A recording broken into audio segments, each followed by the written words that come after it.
We went out to dinner with my buddy's dad in college one time, and he laid 10 $1 bills out on the table, and he told the server, he says, every mistake you make, I'm taking one away.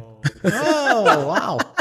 See, that's fun. I don't know. This episode is brought to you by Halcyon Eco. We're here with Peter Kerwin, the founder and CEO of Halcyon Eco, and we're talking about filtering fryer oil. Situation for you, Peter. You got a fast casual chain spending $1,000 on fryer oil each month, replacing it twice a week. The GM wants to save some money. How do you help him out? If you go back to the science of the oil doesn't go bad, it just goes dirty.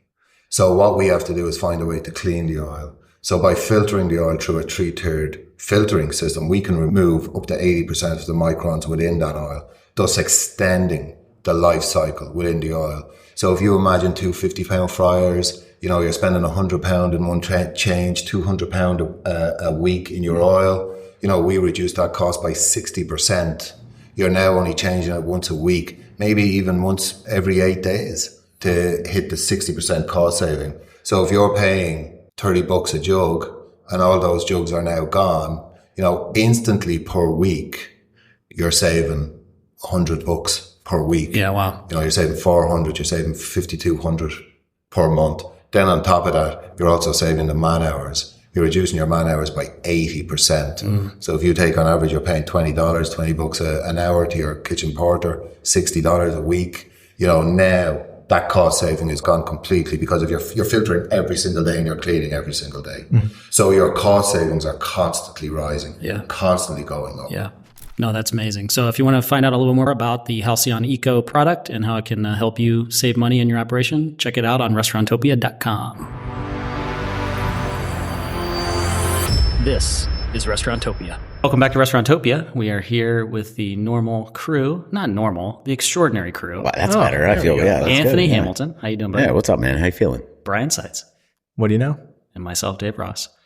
Today we're going to talk about something that I feel is a little bit late, and I want to apologize. This has been in my podcast episode idea folder for probably 5 years. Yeah, it's still not late. I'm going to argue with you until we're blue. So I know, but we're going to get into that. Yes. I want to build up some anticipation here. Okay. Pre-COVID, you had this? I feel like COVID was the catalyst. Oh, the number one reason. Okay. For what's going on. Okay. There's other reasons, but the number one reason for why it's going on. Okay. And we're going to talk about tipflation. It's a new one. We've talked about shrinkflation. We talked about inflation. Now we got tipflation. Tipflation. This is tipflation. Good. So what is tipflation?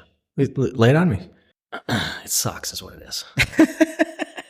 So that was like real emotion too. I mean, it is. We go through the pandemic. Okay. There's a lot of things happening, a lot of things changing. People are trying to survive. I feel like it inserted itself into a time where people were very emotional and wanting to help other people. And especially the restaurant industry, I think there were people that are like, man, they got shut down and, they're not making any money and, we got to help these people. And so I feel like it was inserted into our society at a time where we were most vulnerable to accept it. But I also think it was, like most things, it started as a good idea.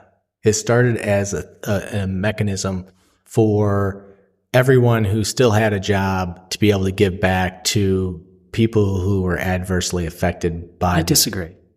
Oh, I disagree with everything in my body.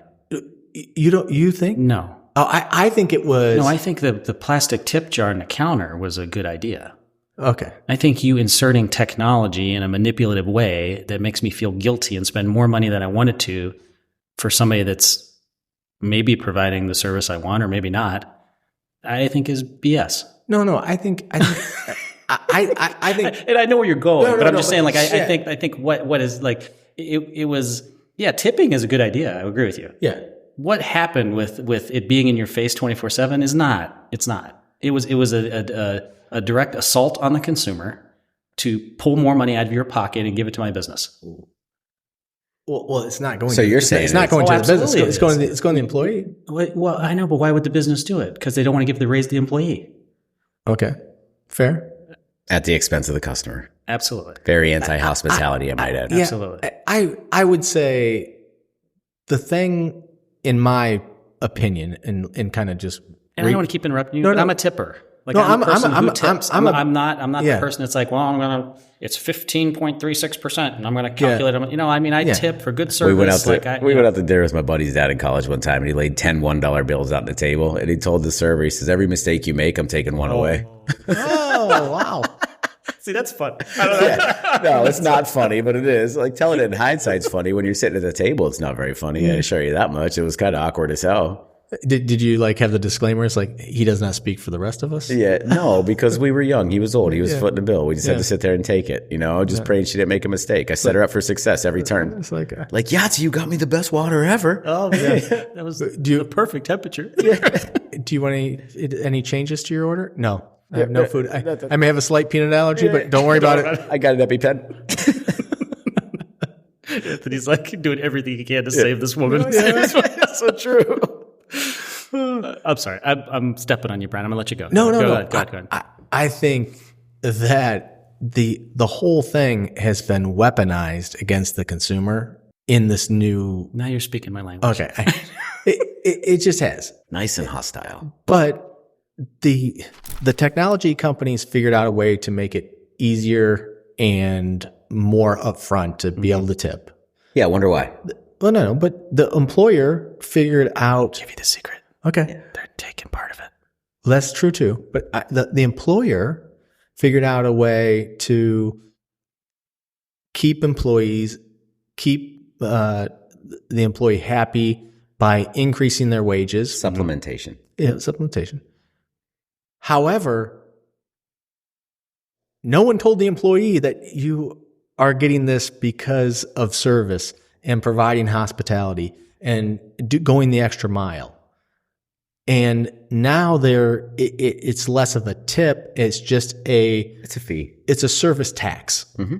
That you get to choose the amount. I don't even want to say fee. I want to say tax. Like who was the genius that said, if I'm standing when I'm ordering, I'm not tipping? You read my notes this time. Oh, because you told me that, and I was like, if I'm standing when I place my order, I'm not tipping. Okay. I like your style. Now, listen, I will. Let me retract that a bit. Yeah, it's not a hard and fast. No, but that's my general rule. But there are circumstances where, listen, if I get greeted amazingly by somebody, or there's somebody's got I have a great interaction. Yes, of course. That's what tipping is about. That's what that's what it's for. Now, there's a service when you go to a full service restaurant. We're talking about restaurants, okay? Yeah. There's other places you tip, okay? We're not talking about valets. We're not talking about. But I'm saying in a restaurant, there is a standard and etiquette to tipping, right? Yeah. And what is that number? 15 to 20%. 15 to 20%. In my mind, it's 20%. In my mind, it's 20%. 20% is the number in my mind. In my mind, what I do is 20%. Yeah. I'm asking a standard. Sorry to get technical. Well, here's the thing. I was actually a little bit surprised about this because in my mind, it's 20%. Now, have I tipped less than 20 for somebody who's just a bumbling idiot or rude or whatever? I have. I'm going to be honest, I have. But 20% is kind of like for the average restaurant service, I'm tipping 20%. Okay. That's my bottom of the barrel, unless somebody's just extraordinarily bad or, I said, rude or whatever. And it's happened, not a lot, but it's happened. But I pulled up some stats from a podcast, a personal financial podcast that he'd surveyed his whole audience and did a bunch of surveying on full service restaurants. 67%, okay, of this pool of people that they surveyed tip 20%. Okay. 20% tip 15 and 4% tip 10. Wow. So but I was kind of 25% of the people tip 15 or less. That to me, that was a little bit, not shocking, but I was kind of wow, it seems like. Is there 4% left? Yeah, it was, and there was probably another category. Yeah. There was probably maybe over 20 or over, whatever. That's me, unfortunately. Yeah, but I'm guilty as hell. Well, yeah, you might be that small percentage, but I'm 25%. So 1 out of 4 people tip 15% or less. No, but I think you're skewing the statistic there. A big portion of those people tip 15%, and that's the delta between that and 20 is not that much. I'm not shocked I guess I have never calculated 15% on a tip ever. Me neither. But it's too hard. What's the? It's just a weird odd number. Yeah, it's just weird. 10 times 2. I'm not doing public math. What was the premise? Is that long division? What do I get to do here? I don't understand. This is what the standard tip is? No, this is, he polled an audience. Yeah, he has a large audience of people that are listening to this personal finance podcast. And so a couple thousand people, he surveyed them, and that was the percentage, 67% tip 20%. Okay. Because they had options to pick, 20%, 50%, 10%, less than, more than 20, less than, you know what I mean? What's your go-to tip? Don't trust the government. Well, no, 100%. What's the scariest thing in the world here? I'm here from the government. No, I'm from the government. I'm here to help. If the premise is, what is your standard tipping in your personal life? 20%. 20%. Yeah. The fact that anyone's standard tipping is 10% is shocking to me. Right. Like, that is shocking to me. Yeah. 15, I was like, mathematician. Like, like, good for you. But that part of it's weird to me. Okay, so let me ask you this. Okay, so you go and order coffee. Okay. You walk into a coffee shop. Okay. And you order coffee. Yep. Okay. Are you tipping? Okay, so I have a thing here, which I go to 95% of the time. Local independent coffee shop. I'm tipping 40, 50%. Okay. Like a small purchase, yeah, because it's like $3. Yeah, because it's like $3. But I also like I like the vibe. I want to support that institution. You've actually brought something up, because I usually tip about 25 to 30% because I'm a guilty. Anyway, if you ask me to tip, I'm going to tip. I hate that about me, but I do it and I don't feel bad. But we're not even into the weaponization of it. Right, we're just getting it started. To your point though, if I go to a coffee shop and my coffee's $4, I'm tipping $2 or $3. If I go to Waffle House and my meal's $10, I'm tipping $10. Yeah, like that type of stuff, like on the value play, I agree with you. Yeah, I think you're the super minority. Maybe. I just like the look on their face when they see the check. You know, that makes me feel fulfilled. Oh, look at that. Yeah, it's good. I'm the pious one. Yeah. I'm self-proclaimed pious. So I have none of that hummus we talked about earlier. Humility. Yeah. I think once it becomes So when you buy a $3 coffee, you're tipping $3 or $4? Usually I'll tip $2. Do you typically pay in cash? No, if I have dollars, it's mixed. I almost pay in credit card exclusively. But for instance, today I bought a coffee and the girl was like, the glare on the screen, you won't be able to see how to answer the question. And my coffee was $3. I gave her $2. So I mean, $5 is still a square deal for the cup of rocket fuel I got, you know? Okay. Yeah. I understand where you're coming from, but if I'm at a national chain and I'm paying an absorbent amount for the coffee, I tip less. Breaking the screen, hitting the zero. Really? Okay. Maybe this is where we segue into this, but I still feel that social anxiety of I have to tip. And this is why this is the only reason that I said this episode is way late, because 4 years ago, let's say, just round numbers, I was furious about this. And we've had many conversations. I was furious. I now am so numb to it. Yeah. I don't give a anything. Rat's ass. I will hit zero faster than don't care. I love it. Good for you. Now, do you yell at them, stay off my lawn, and then educate them on my Tipflation and then send them a link to the episode? I will now. Okay, all right. And then strongly suggest what political stance they should have. Yes, like this is socialism at its strongest. Yeah, no, I mean, it doesn't go that deep, but I just like but I look at it and it's like I'm not going to support what I feel is an effort to underpay employees and put that on the consumer. I think you're onto something here. And so and I'm not saying in certain scenarios, and listen, it's not always zero. I go to the local coffee shop. Okay. I put $1 in the jar. Yeah. If I'm paying with a card, I might hit the 10 or 15% tip just because I see this person twice a week and I like them and I come in and they know exactly what I want. And, but that's part of the experience and service of the thing. It's that's worth awesome. the tip. Yeah. You know what I mean? But they earn the tip. But when I walk into that national coffee shop and I'm not, I'm going to be, I have to stop myself because I'm going to get nasty. You're taken for granted. Yeah. I'm sorry. Like I cannot hit zero fast enough. Yeah. I think as consumers, I'm going to bifurcate this. As consumers, we do need to be judicious about how we tip and to reward good behavior and bad behavior and hospitality.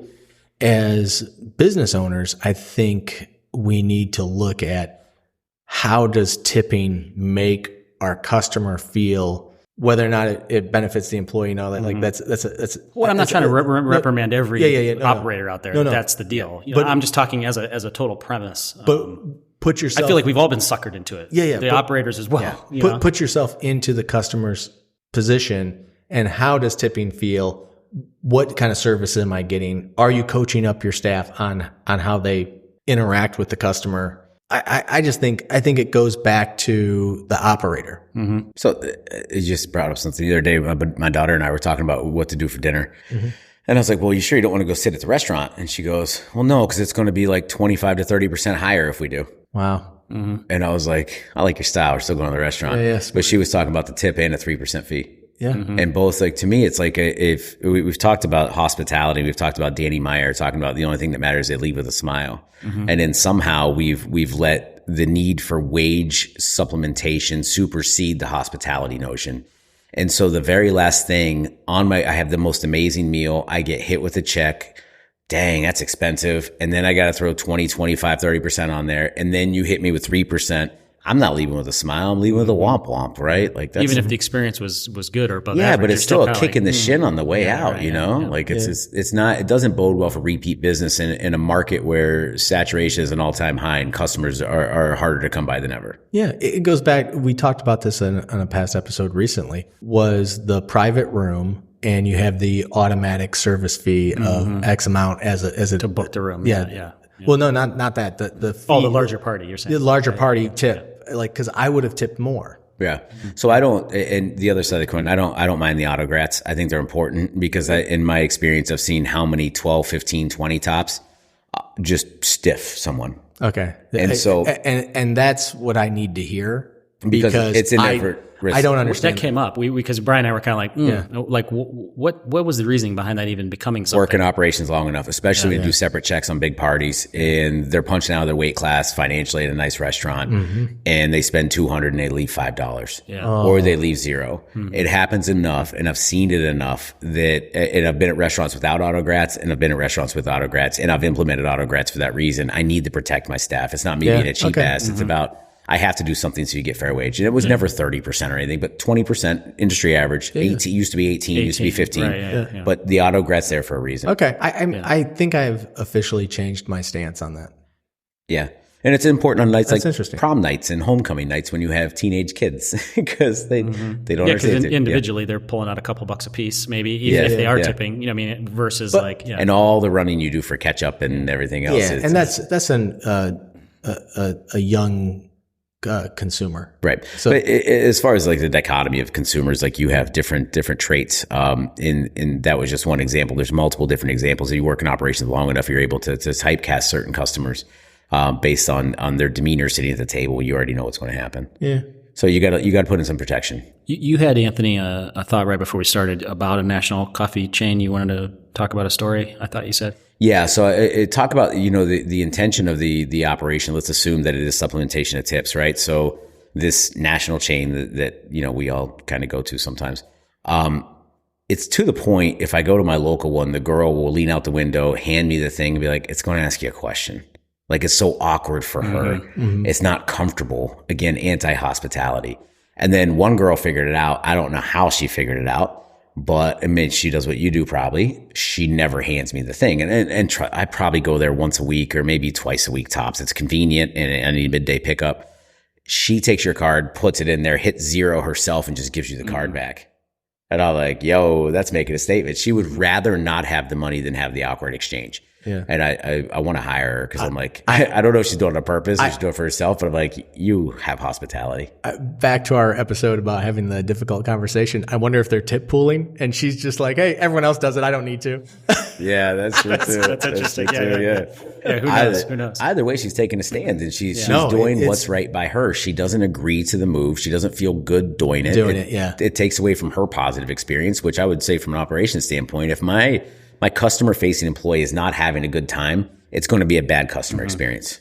And there's not a lot of things you can do in a 15-second interaction where I'm walking up to order a cheeseburger or a coffee or, and I'm standing in front of you. Like, this was never a thing. Like, yeah, you had the tip bucket. Like, Yeah. You know, that, But that's you didn't have to remove that. It can still be there. And a lot of times it is still sitting there. Yeah. And you're flipping a screen in my face. You hit the nail on the head. The tip is for, in the stand-up ordering scenario, is for the amazing hospitality. Do you guys tip on takeout? See, now, okay, let's go down this rabbit hole. I love you brought that up because it's one of my points. I want to go down this rabbit hole. So I feel that I get tipped. I have to tip on takeout. Yeah, I do 10% on takeout. Okay. I do typically do less, but there's a weird, like inversion here in the universe when it comes to takeout versus third party delivery. I feel that is at such a higher level. You guys are reading my notes. I swear. I know, but that is such a higher level. Like my son, he goes, I know we got to tip good on this. And he goes, because it's far away, and the driver, we want to get here, and we don't want anything to happen to the food in transit. I was like, oh, that's smart. But you see these social media things where someone drove 30 miles and they got a $2 tip. So that's not the consumer's fault sometimes, because there's certain organizations that go ahead and just take the tips of the drivers.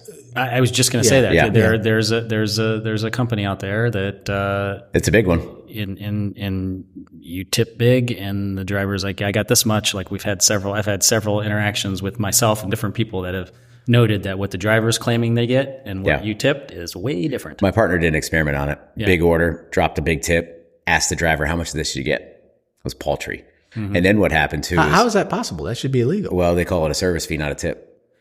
Right? So if you call it something different, you can take it, right? You know this. If it's a gratuity, it's the employees. My son's the one using the third party delivery. So I'm just like, he's using the word tip. I'm going to say, I'm assuming, because I've never, I think I've used third party delivery like once in my life. Yeah. Well, my scenario was actually through a technology that latches onto the third party. So I'm not quite sure if it was a third party or that service, but I can tell you from an operational standpoint, I can always tell when they adjust the driver payment, because the influx of our customer complaints about cold food or long delivery goes up because they're not motivated. Mm-hmm. Well, and that's the real concern to me, is to the operator. It's frustrating.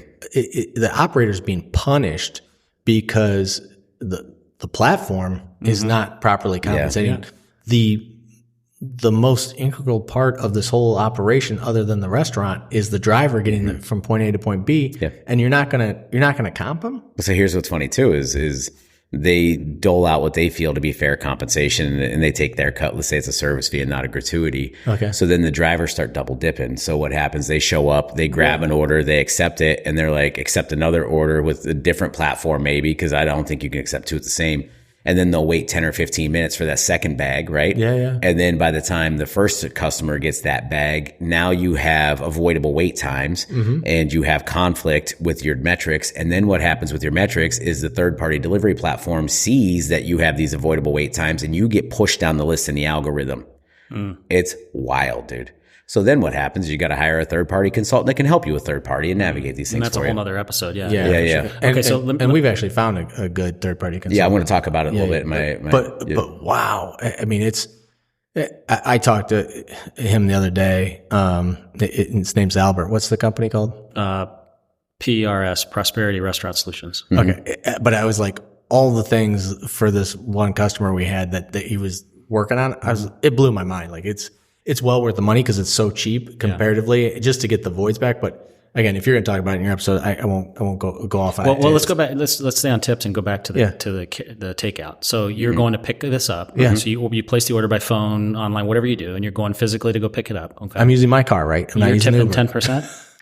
Yep. You're tipping. I 10 to 20. 10 to 20. Okay. I am tipping at places that I either frequent a lot and know the people. Dave gets there and reaches into tip jar, takes it. He's like negative 5. Oh, come on. I mean, wasted my gas and my mileage get here. It was only once. And I didn't feel good about it. Okay? No, that's fair. I felt amazing about it.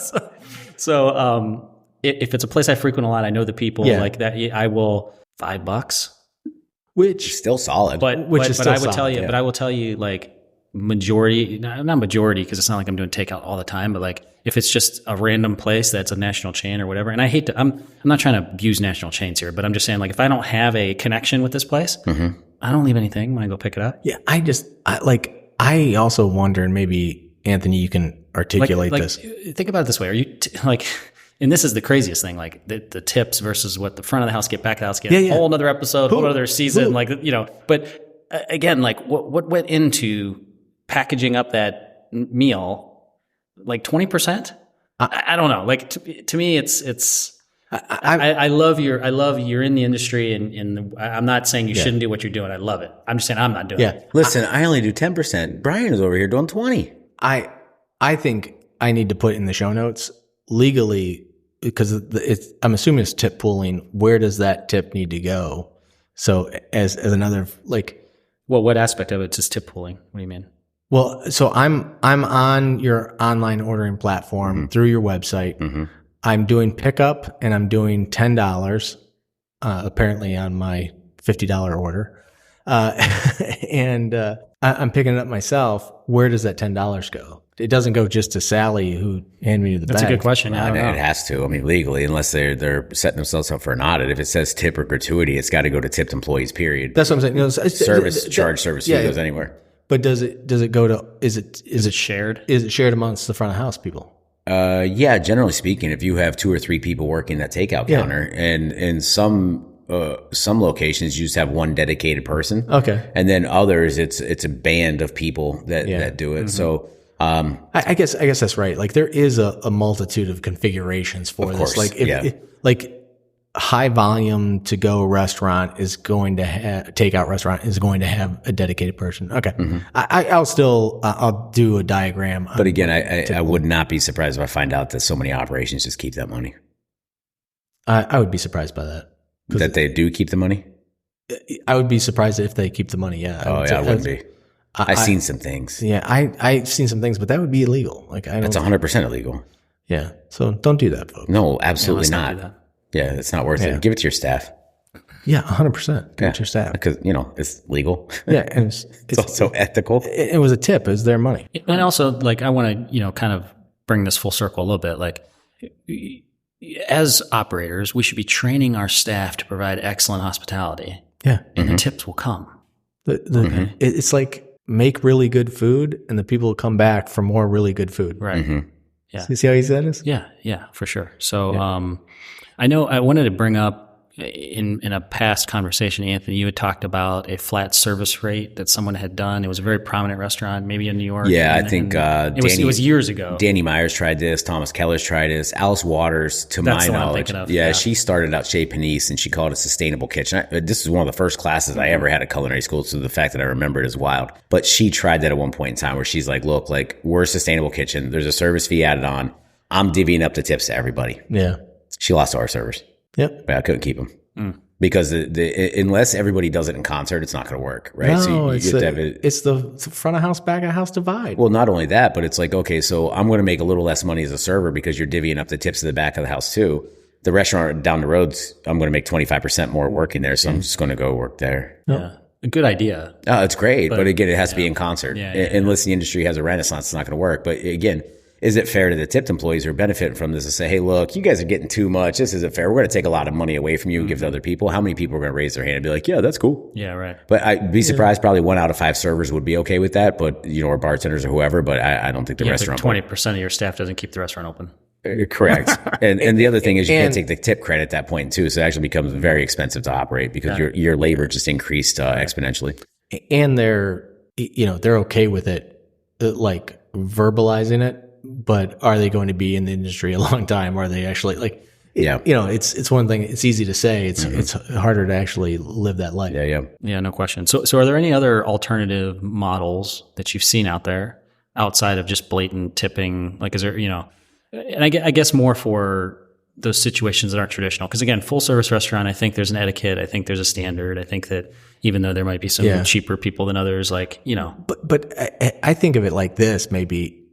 Give the customer an entry point, not 18, 25, 95% tip. Like who set up this POS system? I ordered a burrito. The POS system that gets a portion of that tip set it up. Correct. The question is, are you going to go in and change it?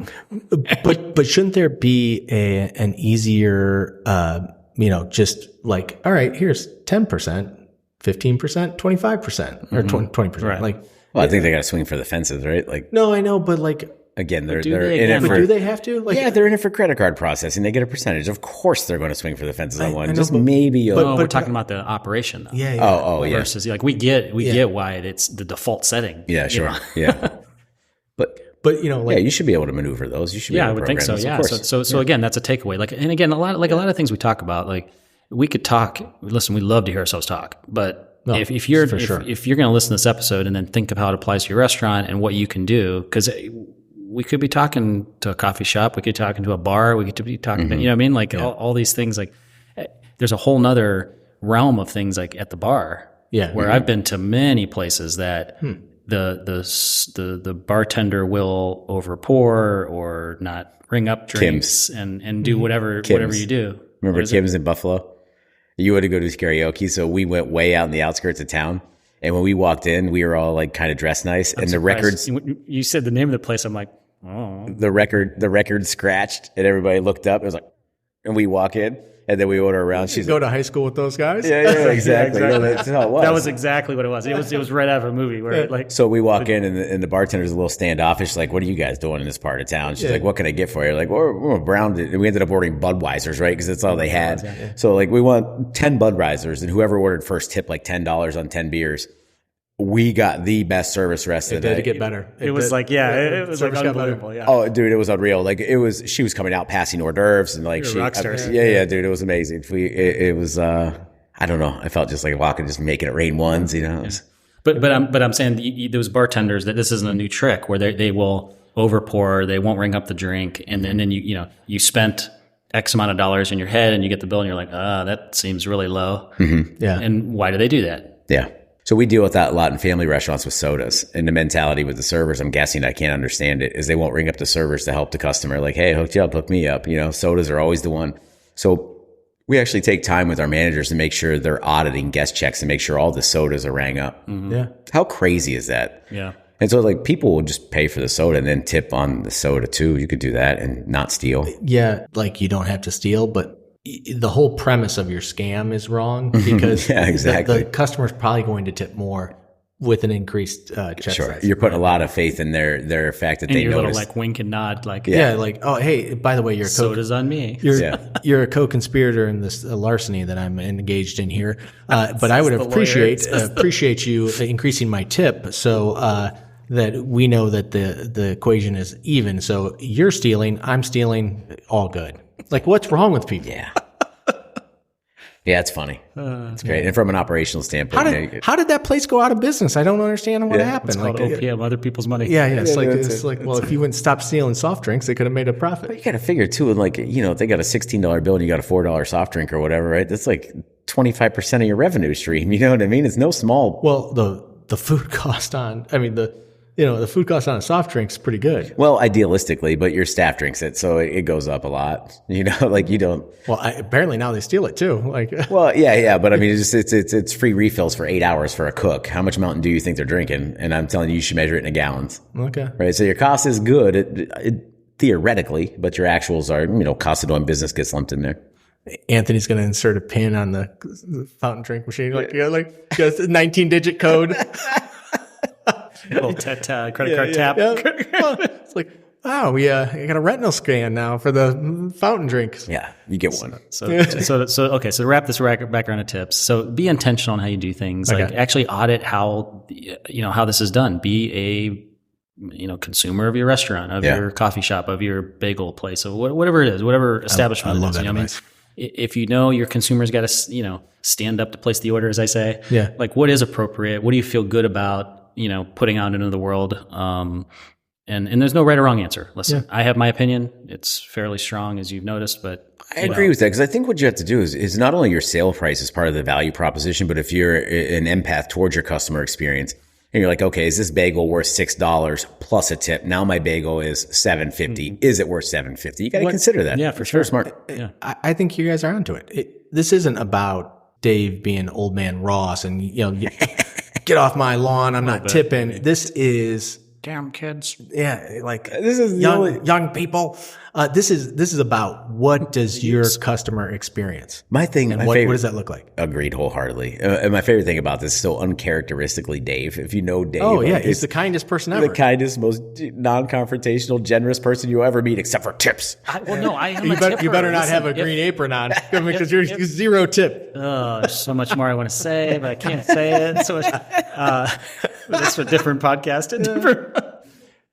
Okay, I'm done. All right, guys. Yeah, great that's episode. man. Yeah, get good us stuff. get us out of here. Yeah, but I think again, it's just the notion. What I think if I could sum it all up is be mindful of what your customer's going through the tipping process. Don't be short-sighted in the fact that you're supplementing your employees' wages so they're a little happier. Always remember it's at the expense of your customer, and it's anti-hospitality in a world today chock full of competition, saturation. It's not the time to be anti-hospitality, Right. Yeah. right? It's simply not. Study the numbers. Look at what it is. Adjust the tip range. Look at the numbers. Get into your point of sale system and really do a deep dive and understand that. So, Dave, thank you for the episode. Yeah, good stuff. Appreciate it, guys. Really enjoyed it. Anthony, have a great one. And check out the show notes on restauranttopia.com. .com.